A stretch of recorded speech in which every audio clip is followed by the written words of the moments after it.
我告诉你，别以为我不知道你底细。什么大厨？你会烤什么全羊啊？啊？你不过是个专门融化赃物的，偷金偷银的贼！我砍死你这个畜生！砍啊！让他砍啊！王八蛋！让他砍我！不是人，不是砍我！哎呀，他砍我！对，过来！借酒撒砍我呀！砍死你！你们放开！让他来砍我！王八蛋！让他来砍！你个王八蛋！砍呐！放开我！你们让他来砍我！让他砍呐！啊！我要砍死那个王八蛋！他能不能砍我？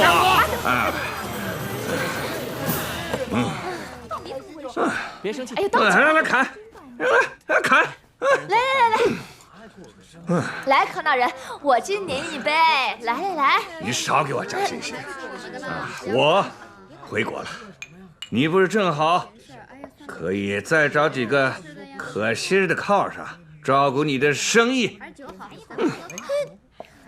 真喝醉了是吧？谁喝的？理你。你看看，啊！我告诉你，别以为我不知道。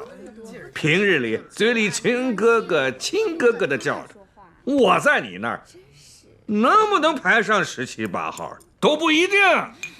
除了黄的、白的，你还认什么呀？没本事就别跟我喝，狗嘴里吐不出象牙。别以为你借着酒疯就可以在我这胡打乱闹的啊！我告诉你啊，别给脸不要脸。你看啊，看，这不是把心里话都说出来了？心里话说出来了，我就知道你们都不是爱我的，你们只是爱我的官位，爱我的钱罢了。哎呦，这酒也别喝了，快把这个醉鬼弄回房间去。正是大人，我看您喝多了。你也别装好人，你看看你，这一晚上你嘴都合不拢了，乐的。我告诉你，别高兴得太早，刚爬上副使的位置，又盯上了我这正室。不，我告诉你，你放心，我下台回国，这个正室的位置也轮不到你。这都什么嘛？啊？谁做正室，谁做副使，都得听国王陛下的，由不得我，也由不得你啊！我心里难受啊！你们这些人都在骗我，你们都在骗我，你们都在哄我，可你们也不醒醒。这美酒，这家人，这美好的时光，又有哪一样能留得住？你们自己也不过是在互相欺骗。我们都被这长安的繁华和虚幻欺骗了。还好，马上我就要跟你们跟这虚幻的一切永别了。好了，大家没事了啊！我看这康大人啊是舍不得我们，心里难受，正借酒消愁呢。没事了啊！阿德，快去把大人扶到房间去，快去！大人，我扶您回去休息吧。走吧，大人啊！你滚开！阿德，哎呀，您这样，你个偷鸡摸狗的小贼也配来劝我？大人，你给脸不要脸了你！干什么呀你？欺老子！有本事你跟老子真刀真枪的干啊！来，行了，阿德。来，干！哎呀，你干阿德，打死你！我等着！好了，大人，你等着呀！干！快去等着来呀！让他来！大人，让他来！你疯了你！都别理他，让他一个人疯过了算。都散了！等！什么就散了？啊？什么散了呀？我刚才说错话了。说我们大家都在这骗你哄你，那我们都走了算了。不，我给你们大家赔罪，我给大家赔罪。如果我刚才说错了，请你们原谅我，原谅我这个有口无心的粗人啊！我是被离别的痛苦迷住了双眼，我求你们不要夺走我最后欢乐的时光。哎，音乐，音乐，跳起来！来吧，美人们，来吧，让我们跳起来吧！不管是你们虚情，还是我假意，我们都不要停，跳起来！今天晚上，我们只要音乐，要舞蹈，要疯狂，因为我们是康国人。康国人，康国人，康国人，康国人，康国人，康国人。让我们陪他一起疯吧！来，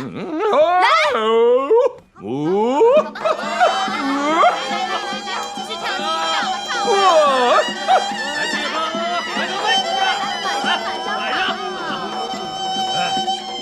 跳，看我跳的怎么样？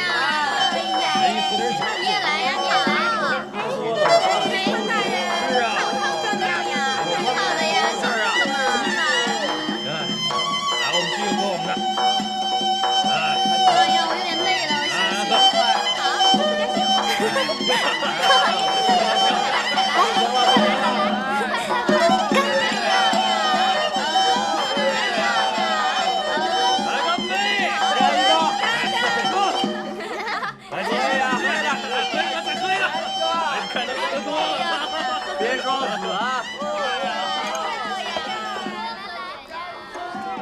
灰姑娘，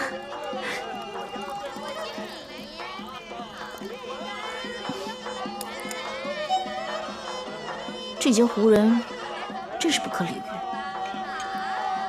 你不觉得跟他们在一起快乐很容易吗？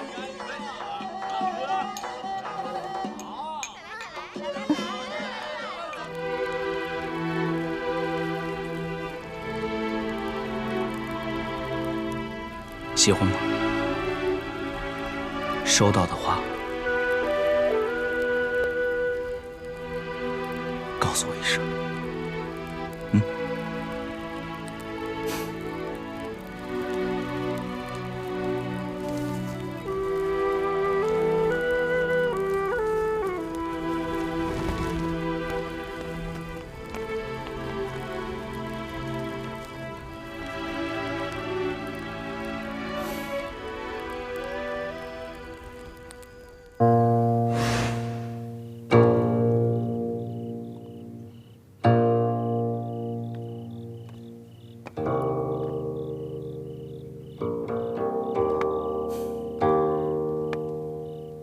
微微兮，志不在高山；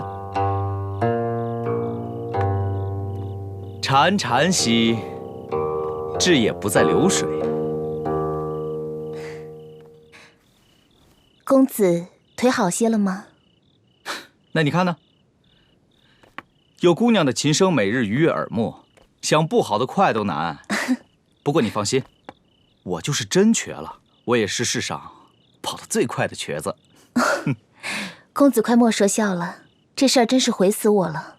公子要是瘸了，我如何赔得起啊？哦，如果柳姑娘真心要赔，我倒要想想，让你赔什么。你那些学生呢？怎么今日都不见他们？今日逢午，他们和家父一起去洛水边会琴，祭拜洛神去了。唉，那些庸常之资，面前有影的家人教他们尚且弹不好，河里没影的女神，怎见得就能保他们琴艺大进呢？公子这张嘴真是太不饶人了。没有，损贬，还不是为了夸人？想必公子也是懂琴之人。不敢。舍妹倒也是学琴的，我在旁边胡乱听得了一些。刚才什么志不在高山流水的，让姑娘见笑了。哪里？世人都道伯牙子期是一段千古知音的佳话，公子却反解此曲，想必别有见教。琴就是琴，直抒胸臆就是好的。所谓知音，无非心意相通罢了。若以琴声硬去比拟山水，就是落了下品。去伯牙子期之境，远矣。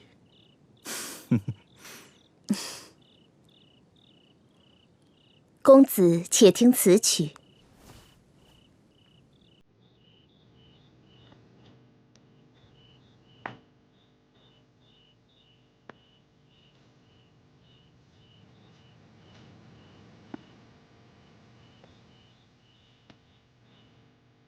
有位佳人临水独照，虽取在水一方的古意，其实心高气傲，又恐高处不胜寒。公子再听此曲。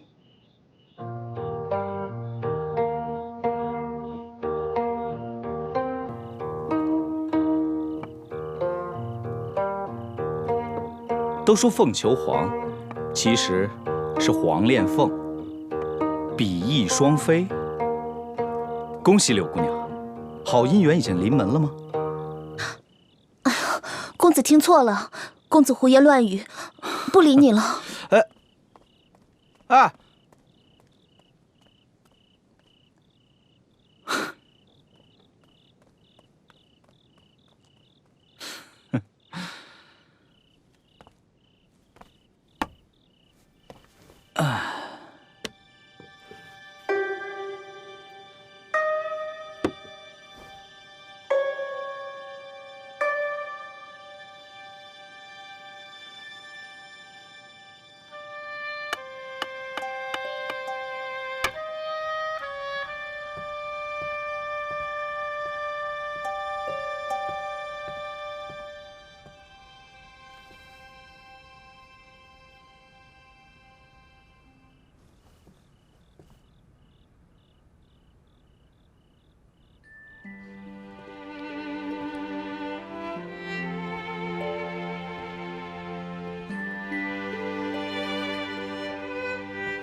流水，此曲虽写高山流水之意，你却当另作结语，才可语出惊人。哼，原来你是有高人指点呀。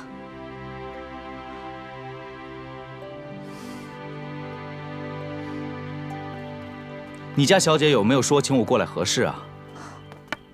没有啊，公子还是自己去问吧。哦，请。谢谢。婉儿姑娘，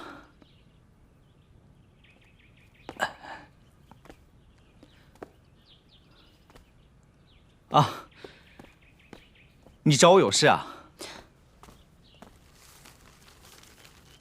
这是怎么回事？病中无事，随手画画，让你见笑了。画得不错，潘公子的才华，婉儿不得不佩服。你的好意我也心领了，只是我还发现了这些，不知公子是何意思？流水，此曲虽写高山流水之意，你却当另作结语，才可语出惊人。我可以解释的，不过可否先把琴谱还给我？潘公子，你是个聪明人，可否给我这个笨人解释一下，你来洛阳考画院，为何带着有人批注的琴谱？你先还给我。你解释清楚，我就给你。我，哎呀，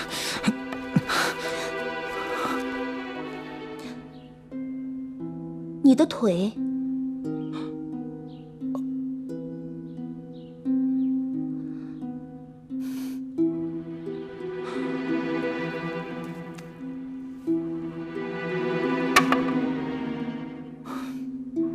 对不起，我的腿本来就没事，就连上次的意外都是骗你的。不过婉儿小姐，到现在你都不明白我的心意吗？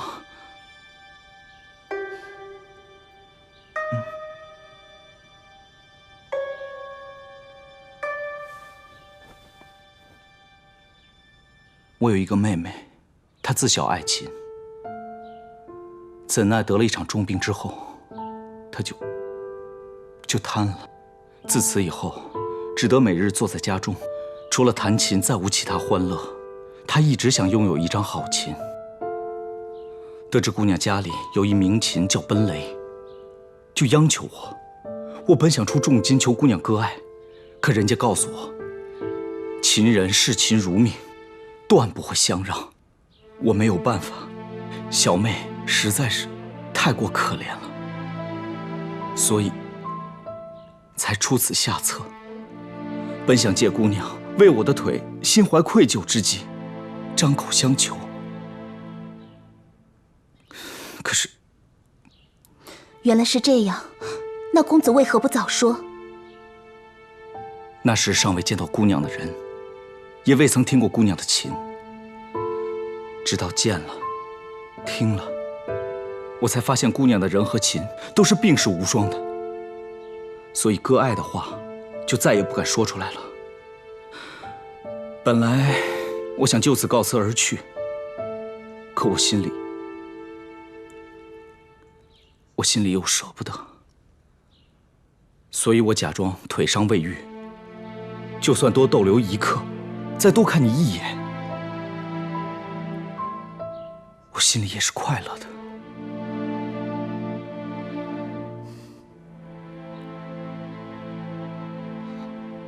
和公子在一起，我也是快乐的。本来那张画我想画好之后送给你，留作纪念，然后就走。不想今天姑娘见到了这琴谱，也好，就当我带我妹妹做了姑娘一回知音吧。公子，你别说了，你等一下。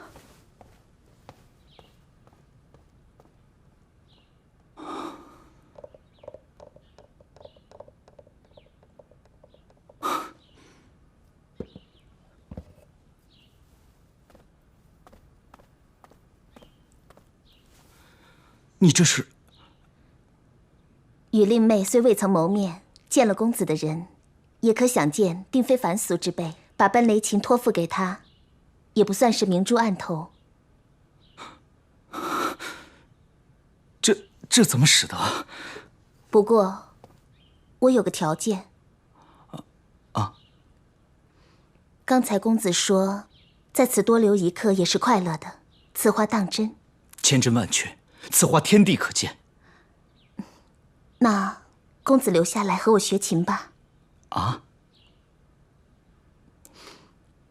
以公子的聪明才智，1年之内定有所成。这是为什么？家父别无所求，只因我家世代操琴，如有婚聘嫁娶之约，也须是能操琴的。哦。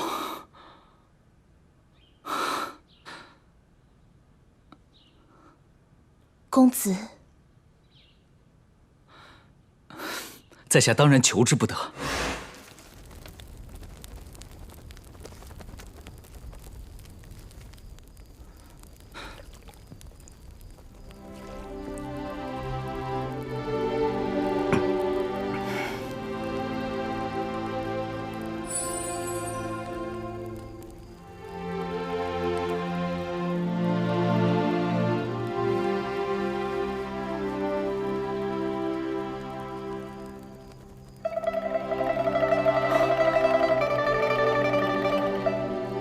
婉儿，你知不知道，我一直在照你的画作。知道。我知道。好，那就好。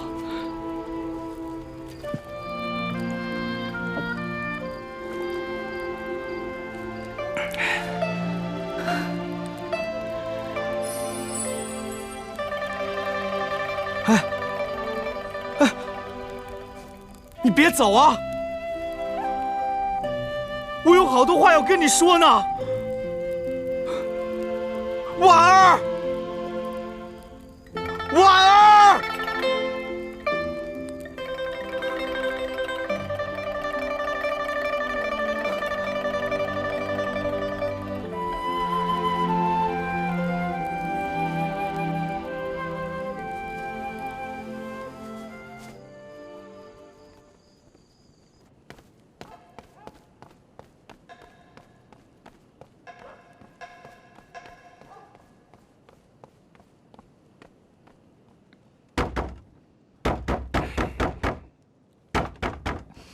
来了，来了！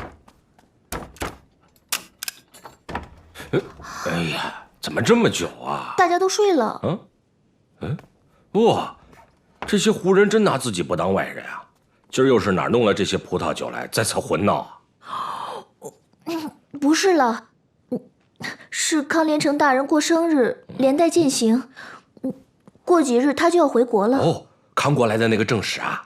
哦，这我就放心了，好歹他手面阔，不欠饭钱。不欠饭钱，欠人情。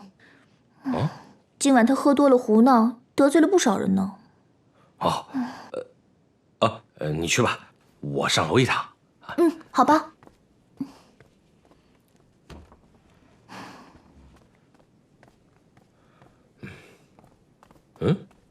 阿德？哎，阿德，大半夜的上哪儿去啊？于大人，哦，我去方便一下。怎么上1楼的茅房啊？啊，大人，这里近嘛。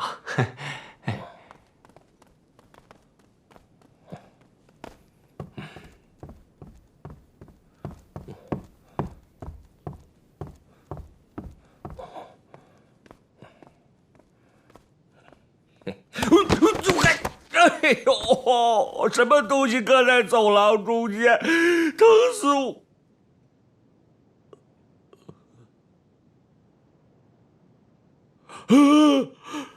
死人啦！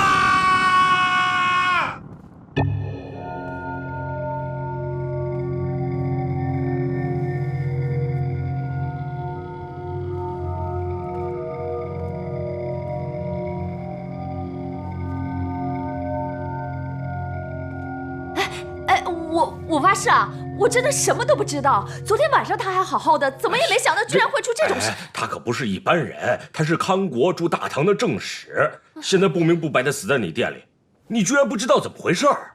我真的不知道。哎，这店里出了人命，你也脱不了干系，这店也有你的一份。喂，哎，小声点，行了，我这不是着手查了吗？啊，哎，你给我说老实话，你和他到底有没有一腿？哎，那也是好多年前的事情了。哎，不过我发誓啊，真的跟我没关系，大人。哎，行了，别说了。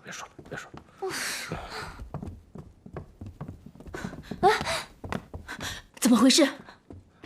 康连城那个花心鬼不知道在哪惹了风流债，死到哪儿不好啊，偏偏死我店里。哎呀，真倒霉！我招谁了？啊，你给我去看看啊！哎，去看看。哎，怎么回事？哎，别急，别往前走，哎，别往前走。哎，往后退。哎呦，这怎么回事啊？怎么死的呀？哎，怎么了？康正使死了。哎呦，这昨天好像怎么回事？人头找到了没有？没有啊，这现场怎么成这个样子？怎么这么狠呢？你这是？哦。哎呀，我来的时候天还没亮，我怎么能看见走廊里躺着个没脑袋的？我当时拿着这东西来找古大厨，被他绊了个大跟头，沾了一身血不说，东西都差点摔了。哎，对了啊，你们也是，你们酒店里这么多人，眼皮子底下死了个正使都不知道啊，居然是我一个刚进门的发现的，这事儿也太蹊跷了吧？我看你们当中说不定就有凶手。不可能啊！这怎么可能呢？大人，都睡着了。大人，您看，这是从后院发现的。凶器！哎，这不是大厨的厨刀吗？我认得。哎呦，你瞎说什么？哎，就是啊。谷大厨，你怎么解释？这大人，刀是我的，可我不知道是怎么回事啊。好啊，谷大厨，你昨天晚上和他吵架，说是要砍死他，你真杀了他吧？啊，不是杀人了，杀人了！这不是我，哎呀，这不能乱说话呀。大人，我跟他昨天是吵过架，我是说砍，可我没真砍呐。那刀你怎么解释啊，大厨？我不知道啊，我和他是吵了架，就回房间喝闷酒去了。谁知道这死鬼他躺这儿了他呀？谁能证明你啊？起码这些人里，你杀人的动机是最大的。哎呀，大人呐，大人你听我解释啊，他昨天夜里呀那是借酒撒疯啊，我不过和他吵了几句，说了些解气的话。大人，那你要这么说，阿德还有杀人念头呢。哦。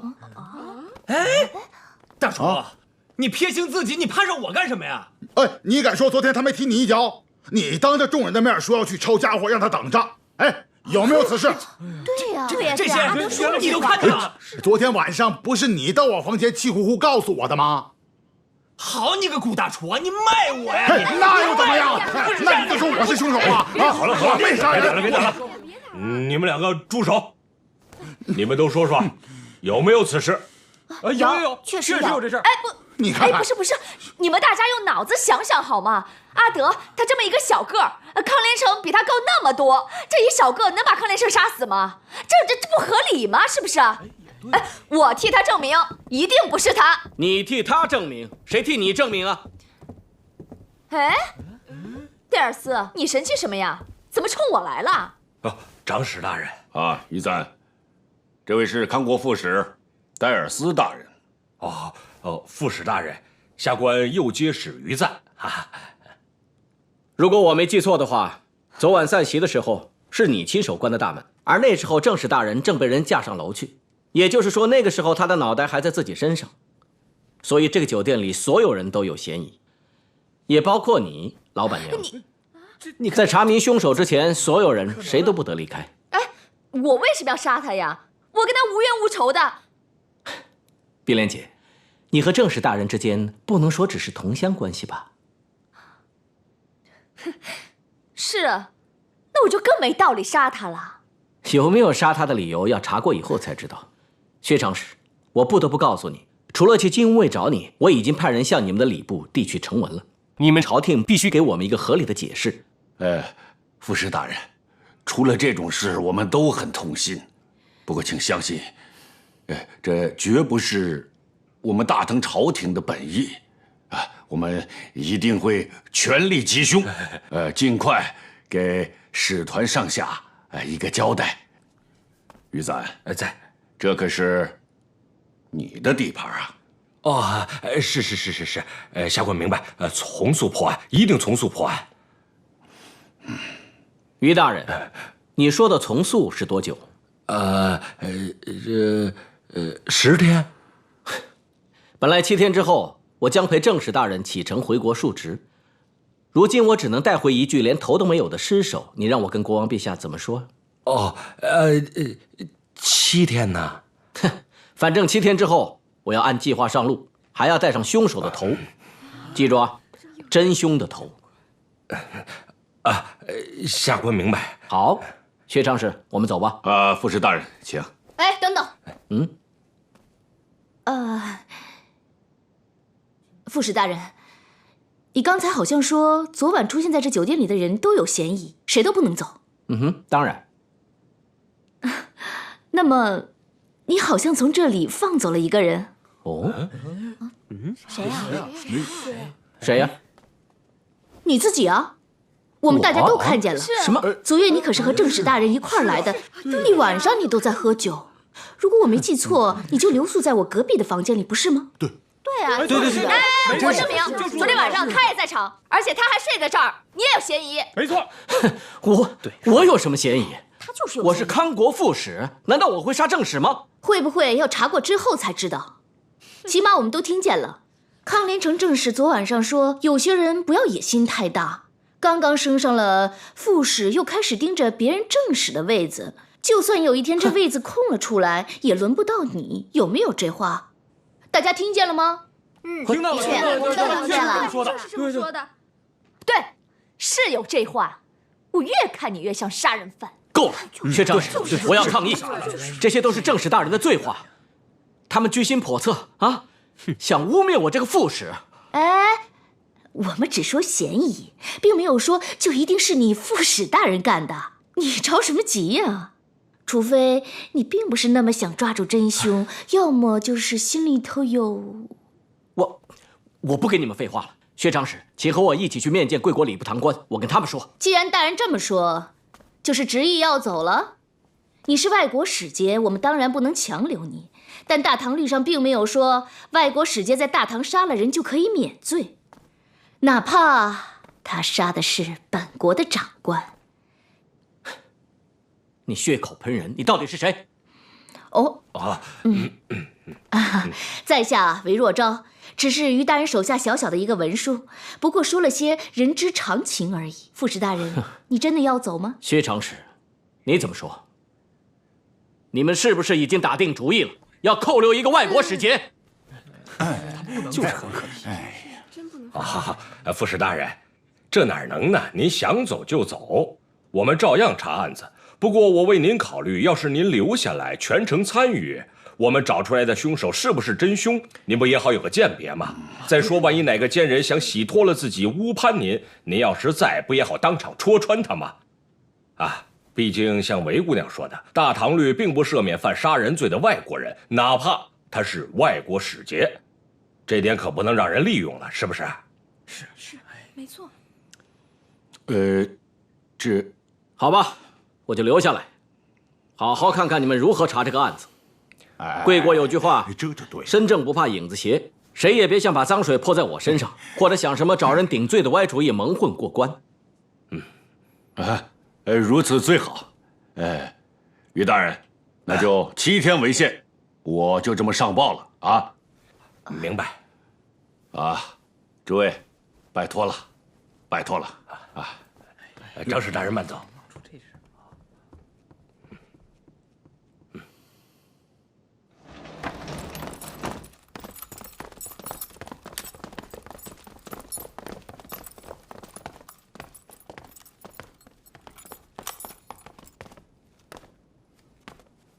各位多事之秋啊，出了这人命关天的大案子，不得已只好把各位都留在了这里。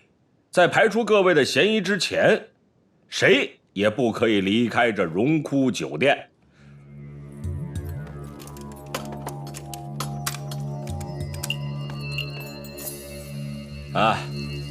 本大人虽然与各位大多是旧相识，但你们也都知道，办起案来，本大人最是铁面无私的。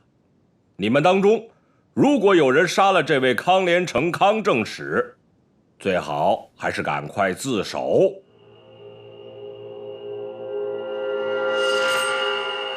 没有？那好，若是让本官查出来的话，到时候就别怪我无情。你们都坐下吧。副使大人，请。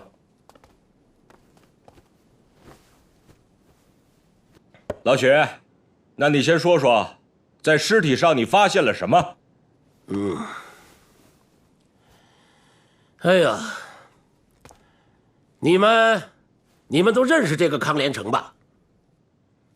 可是我到现在其实还都不认识他，因为脑袋没了，我不知道他长什么样儿。从尸首看，他是个胡人，约莫40岁，男的。我听说他是一个出了名的风流种子，这我倒没看出来。老许，别净提那些没用的。显而易见，他死前喝了不少酒，而且我能肯定，这位正使大人他喝的一定是康国最好的葡萄酒。老板娘，是不是啊？没错。哎，不过这酒可是他自己带来的，是我国刚刚运来，专供使团招待用的。那就是喽。我最好这一口，一闻就知道。哎，老板娘，这些酒没都喝光吧？这在哪儿放着呢？啊？好像这酒还有半箱吧？对，有。厨房还有半箱呢。哦，老许，你问这干什么？回大人话，我得问清楚了，以便大人取来好查验呢。哦，好，先往下说吧。他死亡的时间应该是在午夜子时到酉时之间。哎，你如何知道？您身上的血迹啊。若不是子时到酉时，而是您发现尸体的卯初时分，死者的血刚刚流出来，尚未凝结，您就会跌进一大滩湿湿的血里，您身上就沾的不止这些了。同理，要是死的时间再早一些，就算您在地上的时间再长一点，您的身上也沾不了多少，是吧？至于这杀人的凶器，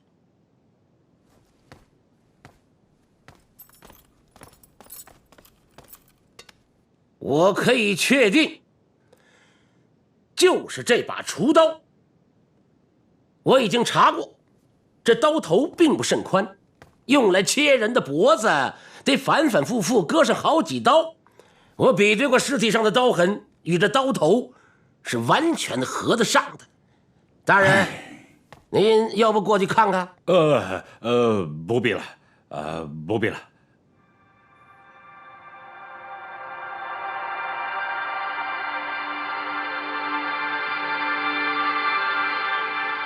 哎，看我干什么呀？干了就是干了，没干就是没干。我杀他干什么呀？真是的。这案发的地点嘛，也很明显，就是在2楼康连成所住的那间客房内。墙上所见的血迹和地下的拖痕，都能说明凶手是在康连成房内将他杀死，又将他的尸体拖到走廊之中，然后才割下他的头颅，悄然离去。只是不知道凶手为何把这尸首拖到走廊中，又为何要割走了这位正史大人的脑袋？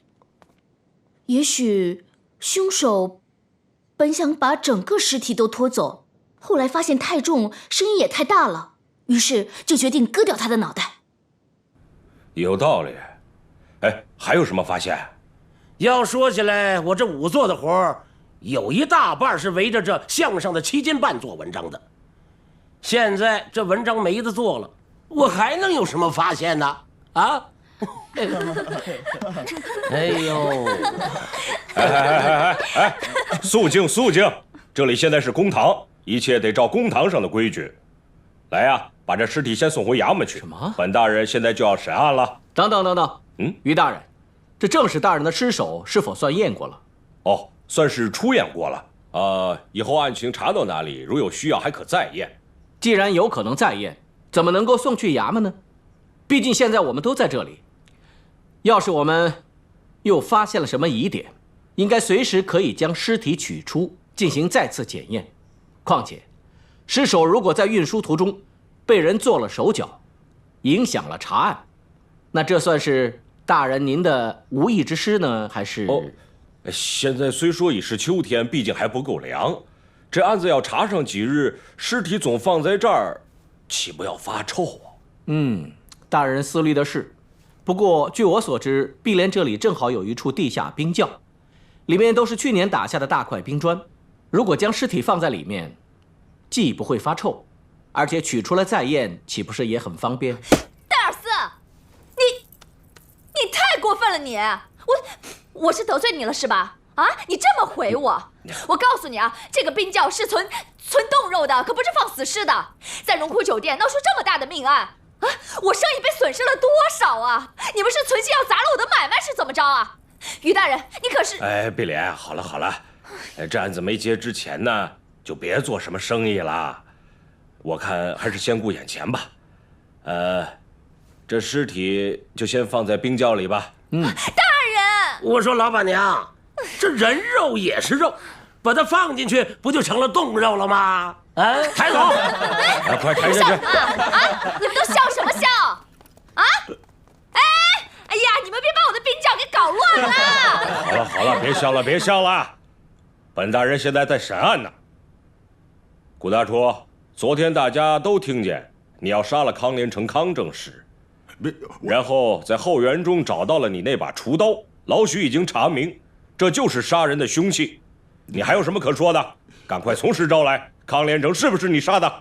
哎呀，大人，这真是冤枉啊！那些话，昨天晚上我的确说过，那是一气之下胡乱说，不能作数啊。还有那锄刀的事情，我根本就不知道啊！胡说！这锄刀就你用的最熟，这酒店谁有你那么大的力气，可以把头颅割下来？哎呦，大人呐，您真是冤枉死我了！你听我说，等，我真是于大人，您好像也太急于把谷大厨定为凶手了吧？你这什么意思啊？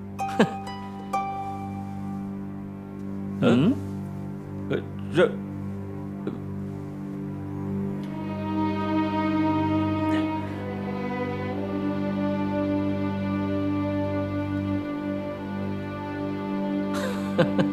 果然啊，于大人，这是我们康国进贡大唐皇帝的精品，怎么能够到了你个六品右阶使的怀里？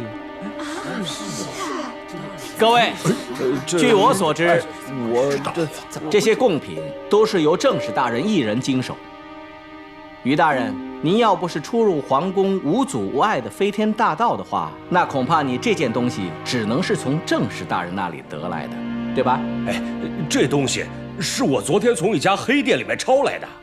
哦，黑店抄，那可真是太巧了。是真的假的？我一个康国人，在长安住了这么多年，从来没有在任何一家店发现过我们康国的贡品。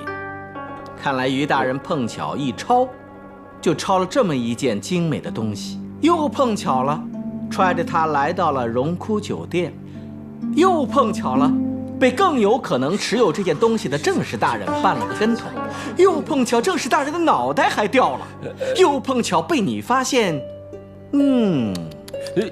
你是说，有可能是我杀了康连成？这简直是荒唐嘛！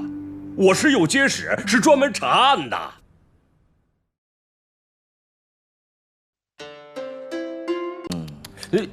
你是说，有可能是我杀了康连成？这简直是荒唐嘛！我是右阶使，是专门查案的。我早就说过，昨天晚上出现在这间酒店里的所有人都有嫌疑，更何况自称自己是第一个发现尸体的人。也许你正是利用了自己的身份，以为我们所有人都不会怀疑上你。他的意思是说，这你简直是诬陷！我为什么要杀他？也许你刚来的时候还没这个念头，可是这么精美的东西，谁见了都会喜欢。而且你知道，把它送到自己控制的黑店，能卖上个1-2千�min，恐怕就……于大人，您一年的官俸是50�min呢，还是100�min呢？不，哎，你看，这不明白了吗？这东西真的是我昨天抄来的，我正在着手查一桩私卖贡品的大案呐。那就请大人说说，这谁是嫌犯呢？我已经有线索了，不过结案之前，先不能告诉你们。原来又是碰巧了。既然咱们的于大人不愿意替自己澄清，恐怕不再适合坐在这儿主持查案了。哎，说得好，大家伙听听，还是副使大人说的有道理，不然就让他上报金吾卫，换一个跟这个事情没关系的大人吧。啊，郭大厨，你想干什么？你看我怎么收拾你！你们看，这么匆匆忙忙的就把我定为凶手，说明他心里面肯定有鬼。来，说大人，哪儿都找过了，都没有啊。这哪里都没有啊？没有啊。哎呀，这个独孤仲平一到了关键时刻就指望不上。哎，别着急，我再去找。去吧。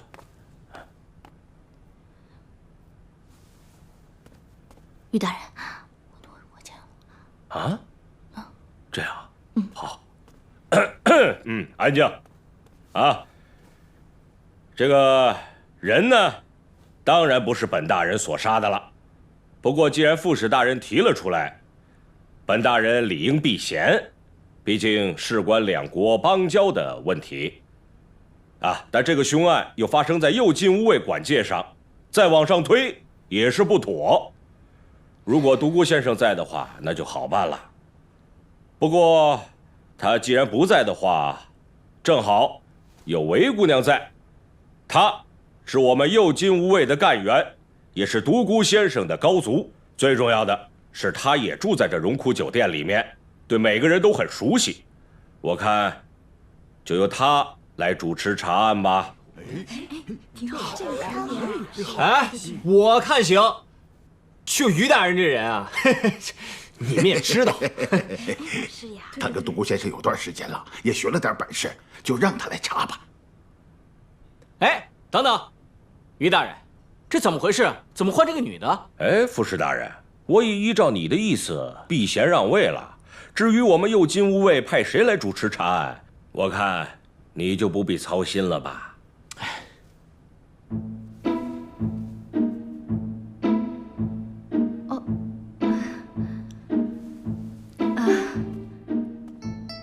各位，若昭才疏学浅，入行未久，但于大人既然把话说到这儿，若昭也就不再推辞了。特别是此案与各位干系重大，7天之后如果不能让副使大人带着一颗满意的头回去，朝廷恼怒起来，我们大家恐怕都会吃苦头。我说的对吧？是他说的对呀，是这么个道理。我与各位在荣枯酒店相处了不少日子，总有一份情谊在，本人定当竭尽全力帮各位度过此关，也请各位不揣私见，竭力相助。没问题，没问题，一定配合，一定配合。对，配合，一定配合，配合你。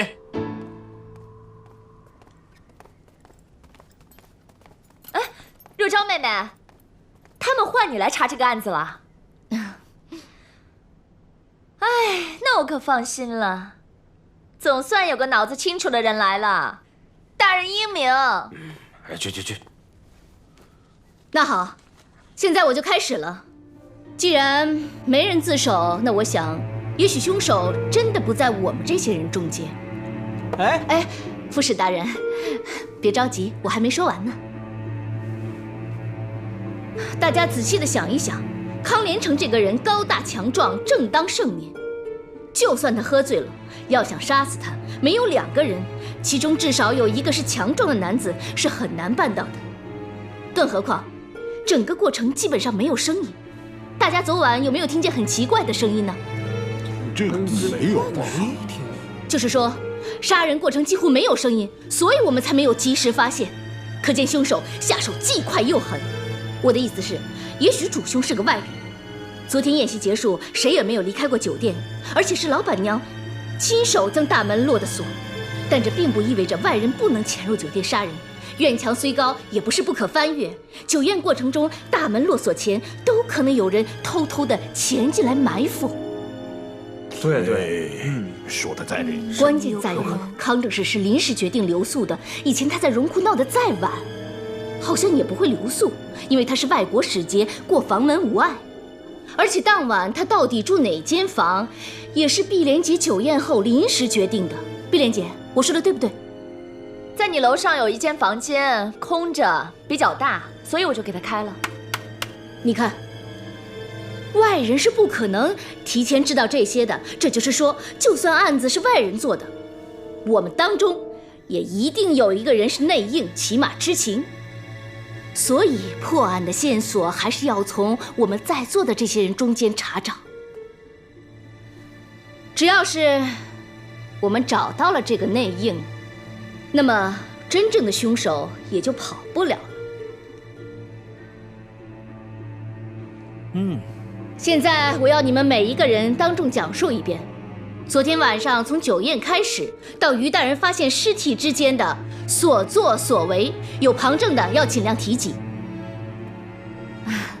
于大人，那从你开始吧。这个我带头也是应该的。大家要学我这样，老老实实、一五一十的说出来，知道吗？啊，大概某时吧，天就要亮了，我就带着这件东西来荣枯酒店，因为我要找古大厨，让他长长眼啊。我在门外敲门啊，敲了半天，好不容易俏俏就来开门了。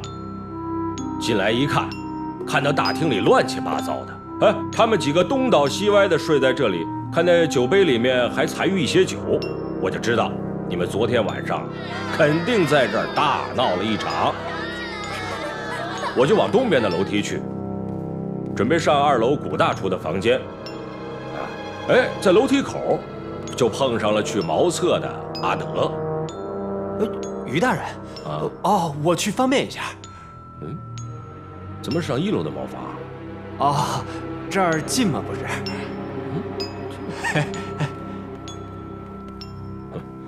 我上了2楼，走廊里很黑，我没看清楚脚下，结果呢就被绊了一跤。哦，我发现我手上沾了些黏黏糊糊的东西，仔细一看，原来是血，这才发现了尸体。这么说，你被尸体绊倒大叫之前是没有人看见了？哦，应该没有了。能看见我的，也应该发现的尸体啊。好吧，那下一个谁说啊？我先说。是这样啊，你们呢都怀疑我是吧？其实我呀最简单了，我什么都没干呢。昨天晚上我把羊烤好了，端出来给大家分。康连成这个死鬼，他不知道吃错什么药了，还借酒撒疯，硬说我的羊烤的不好，是故意给他生日添堵。你这什么心？我气不过，和他吵了起来，说了几句过头的话。该死的！后来老板娘叫人把我拉走了，我就把厨刀放回了厨房。可是我这心里头仍觉得憋屈，我就拿了一壶啊那死鬼弄来的葡萄酒，到自己的房间呐去喝闷酒了。这酒喝完了，我也就醉了。隐隐约约听到下面呐还有这个吵闹声、音乐声，我知道这酒宴还没散呢。后来我就睡着了。我是被走廊里那乱乎劲儿啊给吵醒的。我推门出来一看呐，大伙儿已经在围观那具无头尸了。你们都看到了？你说的这些有没有人能够证明？魏姑娘，您这话可不是难为我吗？我一个人在睡觉。再说平时你们这些美女也没有一个愿意亲近我呀，是吧？大厨，我不是这个意思。查案嘛，当然要问清楚了。啊，没有人能证明，也可能说的就是谎话。你说谁撒谎？怎么，你又想行凶不成？好，那你说，昨天晚上你在哪儿？谁能给你证明？啊，让我听出一句谎话，你等着。我说就我说，昨晚我奉老板娘之命，好心好意的去扶那死鬼，他却无缘无故的踢了我一脚，我这心口啊，到现在还疼得我。情急之下，我是说了几句气话，你们也都听见了。可是你们看我这身量，怎么可能是那死鬼的对手？更别说杀他了呀！哼，其实啊，我哪敢抄什么家伙呀？只不过占个嘴上便宜嘛。话说到这份上，我也没好意思再回大厅。就去后园和回廊查了一遍门户，本来这也是我分内的事儿，索性提前做了。在后园，我碰上过给野狗送食的韦姑娘，是吧，韦姑娘？是没错。你看，在1楼，我又碰上了从老板娘屋里出来的米娅，对吧，米娅？是这样的。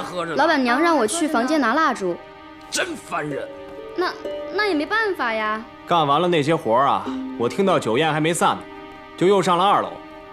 老板娘下午曾吩咐我给东手头间房里的旧柜子刷上漆，我就开始刷柜子。刷着刷着我就困了，就在房间里睡了，没有回到自己的房间。直到快早晨了，我起来解手，去2楼西头的茅房太远了，我就手下了东头的楼梯，去了1楼的茅房，对吧，于大人？哦。难怪我说你小子怎么上1楼的茅房去了，于大人叫起来，我根本没听见。直到我回来，发现大家都纷纷的往楼上跑，才跟着上楼。这大家都看见了。等等，那昨晚凶案发生的时候，你是在走廊东头的房间睡觉？对呀。谁能证明啊？睡觉嘛，都睡着了，我知道谁能证明？那也有可能撒谎嘛，是不是？你总咬他干嘛呀？你认识他多少年了？他是个杀人的人吗？他先咬我的。哎呀，都别说了，咱们3个是结过义的，发过誓，遇上点事儿就互相咬，还有没有点情义啊你？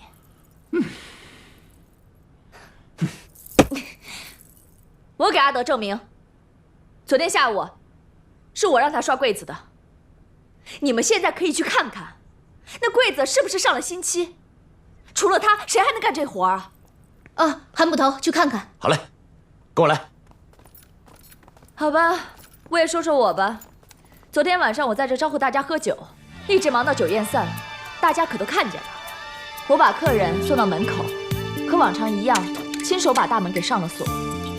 然后我上2楼给康连成开好了房间，又下楼给副使大人也开了一间房间，然后嘱咐俏俏他们把2个人都扶到房间去，就回了我1楼自己的房间。我累极了，又喝了不少酒，回房间我就睡了。直到听到于大人的喊声，急忙出来上了楼。我看见于大人坐在地上，手上身上全溅了血，接着就看见了那无头尸，剩下的你们都看见了。哎，没人头啊！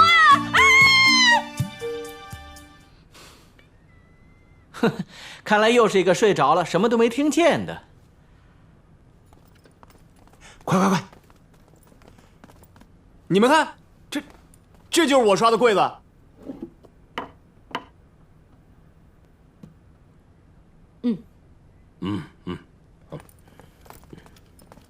这回你看见了吧？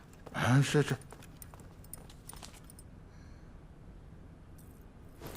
我来说吧，我嘛其实很简单。昨天晚上我们3个人一直给客人跳舞敬酒，我们也都喝了不少，大家都有些醉了。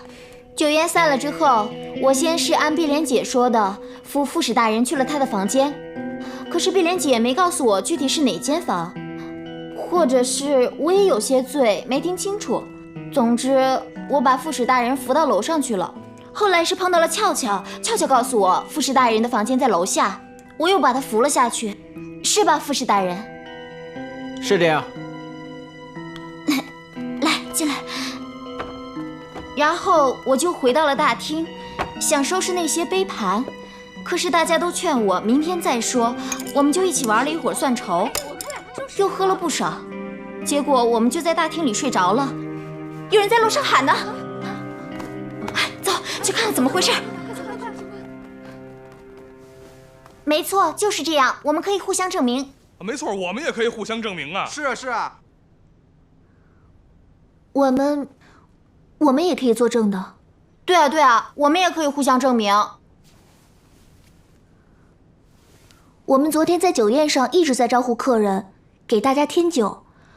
后来碧莲姐让我送康连成大人到楼上给他开的那个房间，这个时候我就碰到米娅扶着副使大人也上来了，因为我记得碧莲姐说过给副使大人开的房间在楼下，我就提醒了他们。米娅说她当时有点糊涂了。我还记得副使大人那时候和正使大人开了一个很过分的玩笑。什么玩笑？这还要说吗？和这事不相干的。总之很过分就是了。要说相不相干，只能由我来判断。快说吧。正使大人，幸亏我的房间在楼下，要不然我们俩弄出的动静可就吵着您睡不着觉了。我昨天晚上喝多了，我不记得我说过这样的话了。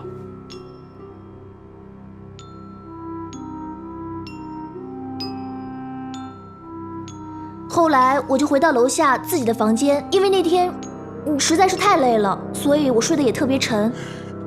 直到我隐约听见有人在敲大门，大门锁的钥匙我也有一把，是碧莲姐给我的。他说他不在的时候，由我负责锁门开门。哦，我睡了。所以我就起来给于大人开了门。哦，对，这个时候露露也听见了，她也出来了。我就跟她说，我去开吧。是这样的。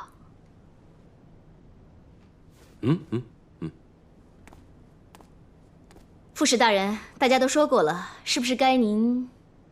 我当然要说了，但我的话将证明你们当中有人在撒谎。不过我的话要留到最后说。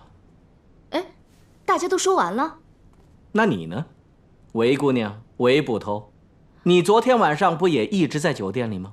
你说过我这个副使因为在场，不能脱离谋杀正史的嫌疑。那为什么你要例外呢？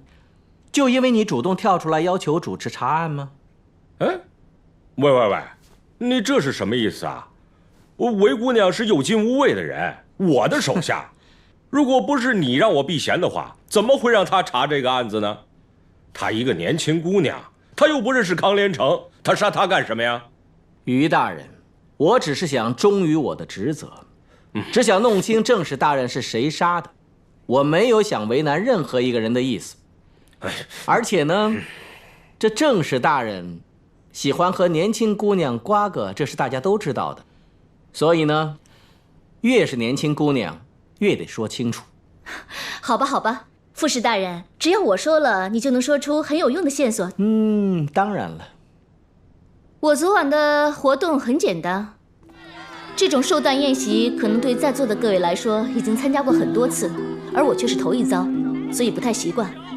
只是跟着大家胡乱喝了几杯，但是并没有醉。这些胡人真是不可理喻。你不觉得跟他们在一起快乐很容易吗？席间，我取了一些吃剩的肉食，给经常到后院来的我的那些狗狗们送去，然后我就回了自己的房间睡下了。直到听到门外的嘈杂声，我才匆匆跑出来，上了楼。副使大人，我说完了。那好，那我就说吧。我希望大家记住我说的每一个细节，你们拿我的话和其他人的对照，不难发现谎言和真凶的线索。昨天晚上呢，我确实是喝多了酒。酒宴散的时候，我醉了。那时我记得我被人扶到了2楼去，但那个人是不是米娅，我根本记不得。所以刚才俏俏说的那个不得体的玩笑，我也不记得是不是说过。后来呢，我又被扶到了1楼，迷迷糊糊地躺在了床上。但是半夜的时候我醒了。大家注意，我是被2楼发出的特殊声音吵醒的，就像这样，噔噔噔噔。当时我也没想明白这是什么东西，所以没在意。可是现在真懊悔。这个声音正是凶手将康连成大人的尸体从房间里拖出来，脑袋在地面上蹦噔蹦噔的声音。后来呢，我是感到一阵饥饿，我有胃病，我去了厨房，在那儿我找到了那只没有吃完的烤羊。我喜欢吃羊头，所以我打算找把刀把羊头割下来拿回房间。可是我找遍了厨房，也没有看到那把所有人说已经放在厨房的那把厨刀。我没办法，只好用随身带的小刀一点一点费力地割着羊头。等我拎着羊头回来，我听到2楼传来匆匆跑过走廊的脚步声，然后是下西侧楼梯的声音。真是天意让不幸发生。我当时怎么会想到这声音有可能是凶手逃跑时发出的呢？我并没有在意。只是当我回到自己的房间，大家记住，我又听到一个人的脚步声跑过楼道，又是往西侧楼梯那边跑去的。我怎么没听见啊？真的是有2个啊？不是有2个，是起码有2个。不止有2个。我只是很奇怪，这些声音把我一个喝醉的人都吵醒了，却居然只有我一个人提到。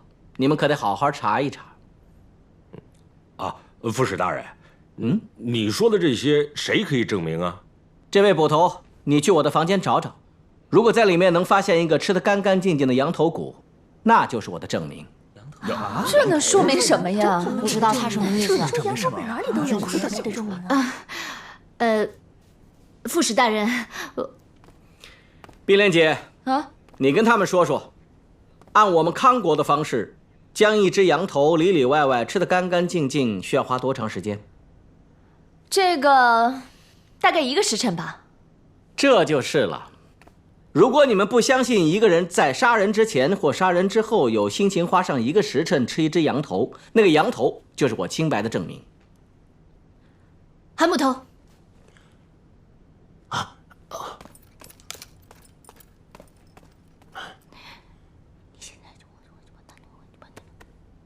去吧。韦姑娘，我有疑问想问问你，请你回答。你的房间是在康连成大人的房间的下面，对吧？对。而我的房间在你隔壁。我一个醉酒的人都被楼上的声音给吵醒了，那你就真的什么都没听见？我就是没听见嘛。哦，你睡得很熟是吧？啊？这种可能也不能说没有，只不过，如果我对你说这样的话，你会相信吗？这……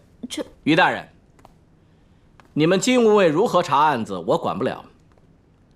我只是想提醒所有人一句：如果韦姑娘想要找个什么理由出酒店查案的话，万一她不回来了，我是说万一啊，你们都担不起这个后果，只有我没有干系。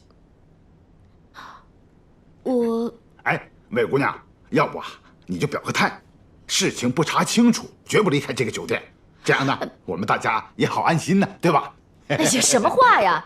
连若昭妹妹说话你也不相信了？哎呀，你怎么就不明白呢？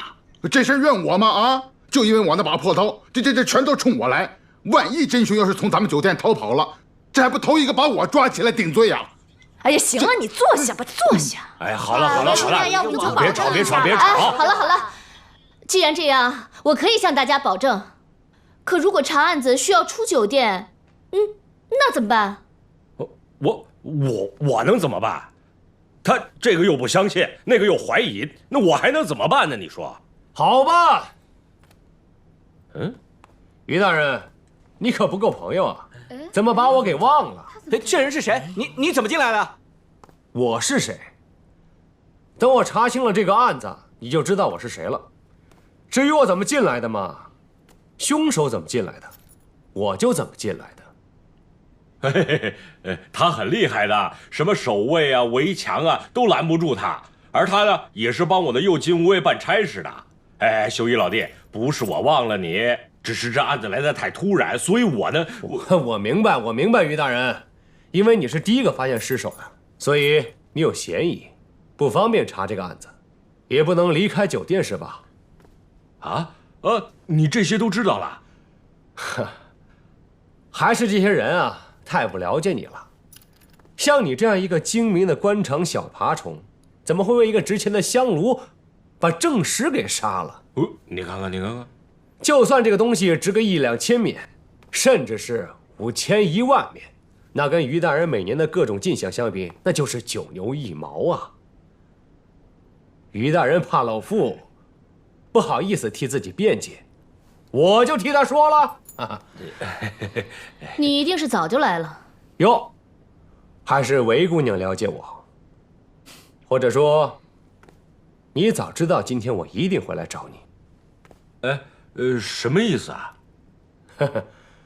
啊？没什么。我之前请韦姑娘帮我看住一个人，可昨天晚上我一个朋友跟我说，这个人骑马出了城，所以他今天一定知道我会来找他问个明白。他不是跑，是去上坟，马上回来。先别着急为他辩解，当心对你不利，言多必失。好了，这事儿跟大家无关。他想管这事儿啊？既然我来了，我就会先急人所难，帮大家把眼下这个有意思的案子给办了。啊，金无畏的兄弟们都知道，我跟他的师傅一向不和，韦姑娘因此也对我没什么好脸色，所以我跟他绝对不会勾结。他要是出去查案，我可以帮你们看住韦姑娘，怎么样？韦姑娘，你怎么看？我眼下也只好如此了，查案要紧。哎，对了，那就太好了，就这么办，让他们俩一起来查这个案子，凡事呢都同出同进啊，我们大家都要配合，谁要含糊谁就是凶犯，怎么样？这也行。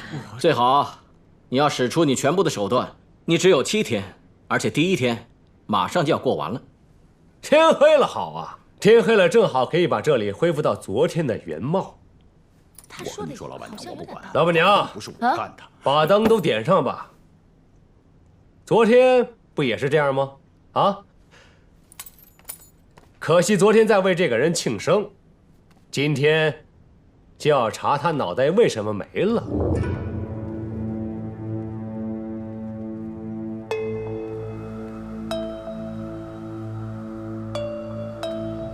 韦姑娘分析的不错，凶犯确实不止一个人。而且副使大人不也听见了起码2个人跑过走廊下楼梯了吗？而韦姑娘，你让这些人只说出自己当时在干什么，就太仁慈了。虽然说瞎话，也可能出现漏洞。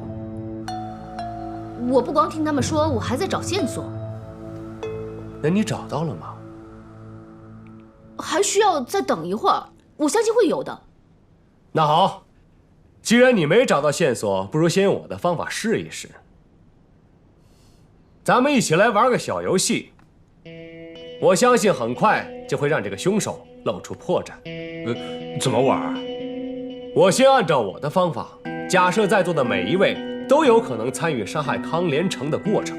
如果谁不能证明自己没有这样干，那谁就有嫌疑。可以说，甚至就是凶犯。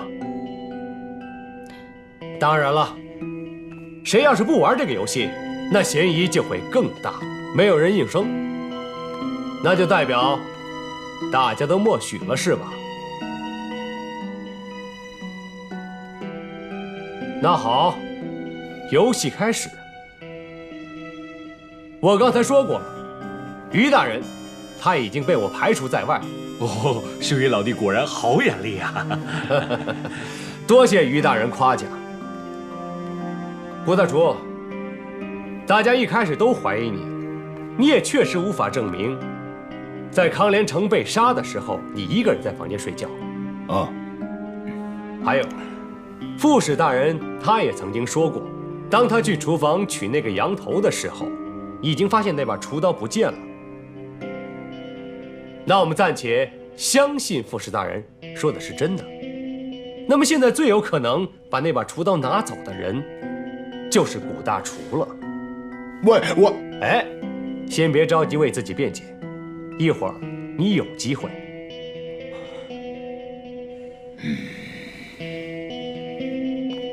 但是诸位，别忘了，凶手不是一个人。虽然说古大厨他身强力壮，也许能对付喝醉的康连成，可他还需要一个帮手。阿德，我们听说你跟古大厨和老板娘开这家酒店之前就已经是朋友了，是吗？可是偏巧你昨晚上睡在了别的房间，你们俩不能互相证明了。而今天你们又从一开始就互相咬，显得很对立的样子。你卖我呀！众位，你们不觉得奇怪吗？2位昔日的朋友突然反目，也许你们是想用这种方法来掩饰，这让我反而相信你们俩是一对配合默契的凶犯。哎，别走，抓住他！不是我，哎，阿德，先别着急，我刚才说过了，等我说完。在我没说完之前，先都不要做出一副被冤枉的样子。只有有力的证据，才能为自己辩白，哪怕它是一具被啃过的羊头。你们完全有时间在后厨策划一个方案。你们设计好了，古大厨拿着厨刀回到他的房间等在那里，而阿德你故意巡视一遍门户，让别人看到你。然后你候在2楼最东首的空房内，酒宴散了，俏俏扶着醉得不省人事的康连成，来到2楼碧莲开好的那间客房内。你看清楚了，等俏俏离开，摸了进去，用绳子将已经在床上熟睡的康连成像捆猪般牢牢地捆住。然后你去叫来了古大厨，由他动手杀了康连成。杀了人之后，你们多少有点害怕，想把人抬出去，神不知鬼不觉地埋了。快呀！但是你们没有想到的是，死人，尤其是康连成这样的大个子，太重了。康国人认为，人死之后，面目如果不能马上遮蔽，灵魂就会四处游荡。没错，没错。而古大厨，你多少是因为心理恐惧，才会这么做。然后你们一前一后的下了楼，去后园埋了那个人头。所以副使大人听见了2个人下楼的声音。这之后，你们约好明天如果事发，就假装互相怀疑，因为你们俩太要好了，如果互相给对方证明，反而可疑。胡说八道，没有的事儿。我跟阿德呀，以前是干过一些偷鸡摸狗的事情，可是我们2个从来没有杀过人呢。我要是杀了人，我才没那么好心呢，还把他头割下来替他埋了，我早跑了。就是啊，这不算是辩解，你们别认为这样可以蒙混过关。我要的是证据，证明你们俩没有杀人的证据，你们有吗？哎，没用的东西，给我坐下。你们看什么看呢？这2个人跟我10年了，我证明他们没杀人的胆儿。你不能证明，因为没有人替你证明。我正要说你，你也有可能杀了康连成。我杀他干嘛？为情。像你这么一位多情的老板娘，应该算是长安康国人中的第1美人了吧？而我听说那个康连成也是长安康国人中最英俊的。要说你们俩之间没有什么，谁信呢？哎呀，那都是很多年前的事情了。哎，过去了，早过去了。旧情才是最难忘的。哎呦，这还真不知道。虽说你们风流1度之后，各自又有了无数情人，可是也许突然有一天，你想要个归宿，毕竟你的岁数也不小了，可能想落叶归根，回到遥远的故乡去。这个时候你会觉得还是家乡的男人更可靠。而突然间有个曾经深爱的老情人就将回国，他也许胡乱的顺嘴应过你，你当真了。可后来你得知，他要带走的并不是你。这时候你的仇恨远远不只是妒忌而已。他好像把你的归乡梦都给毁了。于是你不动声色，继续安排给他过生日，暗地里你早就计划好一场完美的谋杀案。你没有想过从店里找帮手，因为只要你愿意的话，半个长安的男人都听你调遣。你完全有能力找到一个像我一样能够翻墙入室的高手，替你完成这场谋杀。我想，这个杀手在酒宴开始之前，就已经藏在你的房间里了，那里旁人是不能进的。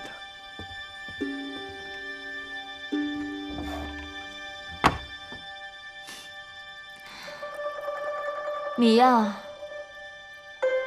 酒宴中我让你去我房间拿过蜡烛，你告诉他，你看见杀人犯了吗？我没有啊。你能肯定没人？我能肯定啊。那好，我们换一种假设，也许这个人就躲在你给康连成开的那个房间里，因为只有你有钥匙，而且没有人会想到那里面早就有人了。当俏俏扶着康连成进来的时候，这杀手只要躲在暗处就可以了。然后等俏俏出去，他就走了出来。用自带的凶器杀了康连成。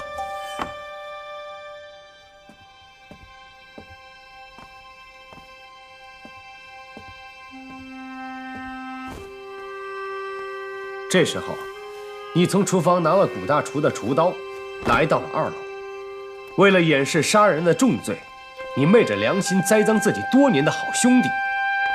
你让秦人用这把刀砍下了康连成的头，原因嘛，跟古大厨一样，你也是康国人。相信什么面目朝天、鬼魂游荡之类的说法，哼，有时候爱和恨是很难分清楚的。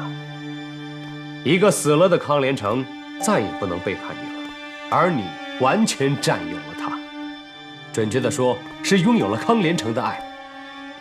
你并没有选择把他的头埋起来，而是把它装在一个精美的盒子里，里面撒上了防腐的石灰，准备在你离开长安的时候一起带回故乡。你用这种方法满足了自己和他一起回家的愿望。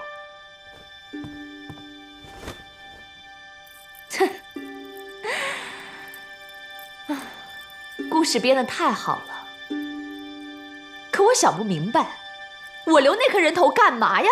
啊，真是！我不把它扔了，我还把它放在一盒里，还不让它烂，还把它放在我酒店里啊！然后我这生意要不要做了？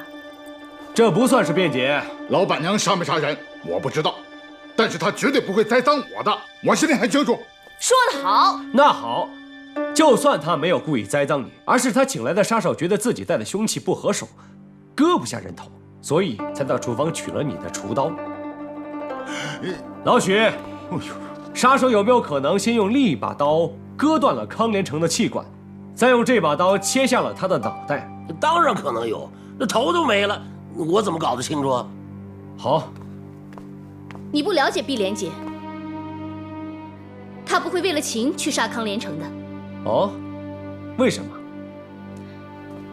因为你不是女人，你自以为很懂得女人，其实你对女人一点都不了解。像碧莲姐这样的，不会为男人烦恼太久，更不会把自己搭进去。还是若昭妹妹最了解我，我就是嘴笨，多亏你替我说出来了，否则这些没良心的臭男人还以为我会为他们要死要活的。哼，自作多情。你怎么知道？我是女人，我能感觉到。那你呢？你会不会为一个男人烦恼，甚至于把自己搭进去？你们不觉得今天这屋里少了一个人吗？谁啊？谁呀？是独孤先生吗？是独孤谁呀？对，就是独孤仲平。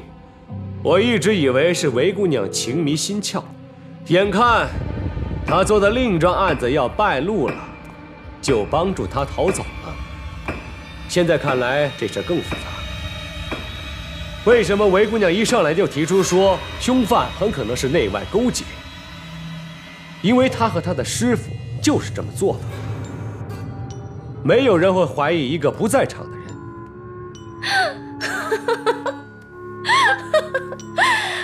哎呀，你的意思是说，我帮助我师傅杀了康连成，那我师傅为什么要杀他呀？为钱。独孤仲平知道康连成刚进项了一大笔，所以决定把这笔钱拿过来，作为逃跑的路费。所以，他才精心策划了这场谋杀。而他的乖徒弟只不过是被他利用的棋子罢了。他不是没有带上你吗？真是种可能，先生，这可能吗？你们都不要听李秀一的，他在胡说八道。我师傅真的是去上坟，他马上回来。他早就回来过了，就是在昨晚。而韦姑娘拿到后院的吃食，并不是为她那些野狗朋友的，而是给她师傅独孤仲平填饱肚子用的。酒宴结束之后，她按照她师傅的吩咐，看着康连成被扶进了2楼的房间，于是去独孤仲平那间阁楼，向后园里的他发出了信号。如果我没记错的话，独孤仲平的房间的窗户正好对着后园。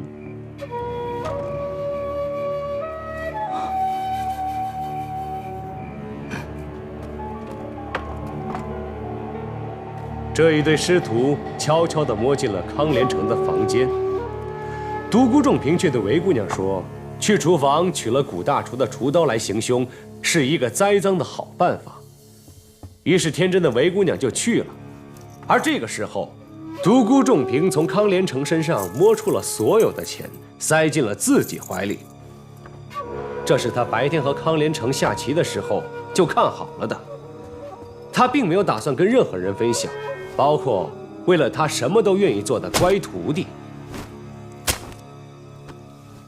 于是他们残忍地杀害了康连成，独孤仲平又让韦姑娘帮他把尸体拖到走廊中，然后割下康连成的头带走了。而韦姑娘匆匆下楼回到她的房间，她一直在参与行凶杀人，这就是为什么她没有提及楼上发出的声音，她确实没有听到，直到于大人叫起来，她才装作刚刚惊醒，从房间里跑了出来。等等，就算他们俩合谋杀了康连成，可他们两个人都不是康国人，为什么要割下康连成的头呢？